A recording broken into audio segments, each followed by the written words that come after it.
So guys नमस्ते good morning to everyone. आज चाहिँ हामी आएको चौथो दिन भइसकेको छ। कमललाई हेल्लो गर्नु होला। अन्त के भन्छ अरे आज चाहिँ हामी खाना खाएर भेनमा आलु खनेर खाना खाएर दिदी चाहिँ पढाउनु गयो। अनि के भन्छ अरे बाबा चाहिँ घाँस काट्न जानुभयो। बजै म बहिनी चाहिँ यहाँ छौँ। अनि हामी चाहिँ आज यहाँ तिते सागको गुन्द्रुक राख्ने प्रोसेस गर्दैछौँ। हेर्दै गर्नु चाहिँ हामी चाहिँ यो तिते सागको गुन्द्रुक राख्ने प्रोसेसमा छौँ। कमला र म चाहिँ दिदी चाहिँ कलेज गयो भने कमला यहाँ छन्। अन्त कुकर त्यहाँ सुतिर बजाइ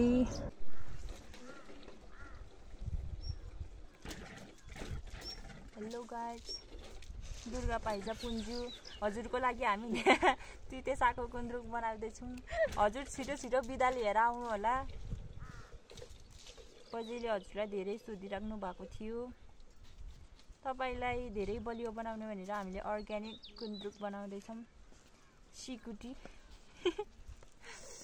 निकै सर्ने पो रहेछ साइताम। हेलो गाइज हामी चाहिँ आज सिकुटी बनाउनु लाग्यो। सिकुटी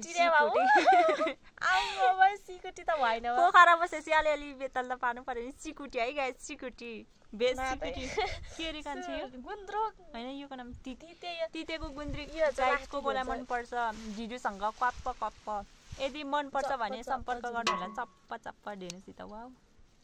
तर ढिलो नखाएर धेरै यो भनेको चाहिँ अर्ग्यानिक अर्ग्यानिक माल हो है गाइज। अर्ग्यानिक साग हो। हामीले यो चाहिँ बनाइन्छ गुन्द्रुक को कोलाई मन पर्छ कमेन्ट गर्नु होला। गुन्द्रुक खानु को कोलाई मन लाग्छ कमेन्ट गर्नु होला। गुन्द्रुक आज चाहिँ हामी ढिटोको काम यही हुनेछ हैन। यो सकिरा आलु खन्नु जाने। अन्त आज दिउँसो चाहिँ हामी चटपट बनाएर खानेछौँ है गाइज। चटपट झिलिमिली मायाको हेर त गाइजहरु साग यो कसैलाई साग हो। पहिला नि त हे साग लिनु छिचे पार्ने जान्दिन रे गिटी बाबा कस्तो काम जाने बेलामा के